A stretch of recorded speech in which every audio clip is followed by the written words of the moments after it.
Magandang araw mga anak! Tara, samahan niyo na naman ako sa isang kwento ng buhay ko. At ngayong araw nga, ipapakita ko sa inyo ang buong araw ng isang night rider.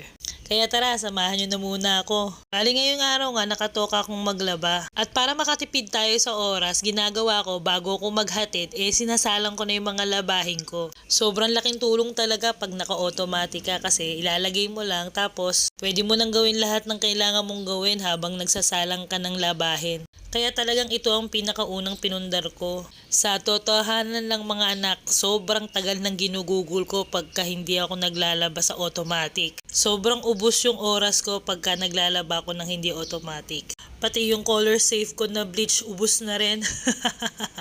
Sa panahon naman na inaayos ko yung labahin ko, yung anak ko naman na isa nag-aayos na pagpasok sa eskwelahan.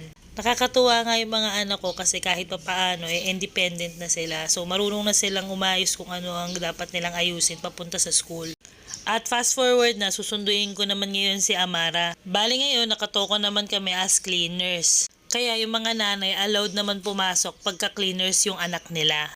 Pero disclaimer po, grade 1 pa lang yung anak ko. Yung grade 3 ko po, hindi na po kami pumapasok para maglinis ng room nila. Sila na po ang naglilinis nun.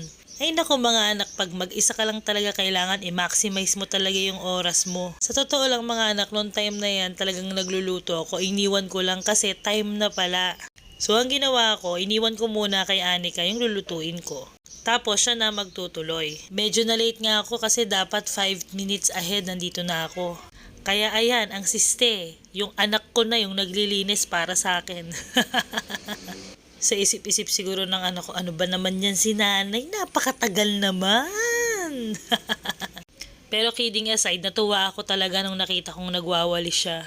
Kasi sa edad niya na yan, alam niya na yung mga responsibilities niya na kailangan niyang maglinis pagka-cleaner siya at kailangan sundin kung ano yung rules and regulations sa school. Yan, natapos na naming linisin kaya uuwi na kami, nagpaalam na siya sa teacher niya. At tapos na nga tayo sa mga duties and responsibilities natin kaninang umaga, so ngayon tatambay naman tayo dito para makakuha ng booking. Medyo matagal din talaga yung pag-iintay ng booking pero in fairness naman dun sa lugar, napaka-presko kasi napakadaming puno. Kaya dito ko muna napiling tumambay sa liwasan. At di naman nagtagal ay pinasukan ako ng 24 chicken, kaya tara mga anak, deliver na natin to. At pagka-deliver ko nga ay nadaan naman ako sa SM at pinasukan ako ng potato corner. Medyo matagal na rin akong hindi nakakatambay dito. At nung natapos kong i-deliver, pinasukan naman ako ngayon ng G5. Malapit lang din kasi ito sa bahay namin kaya sa akin pumasok.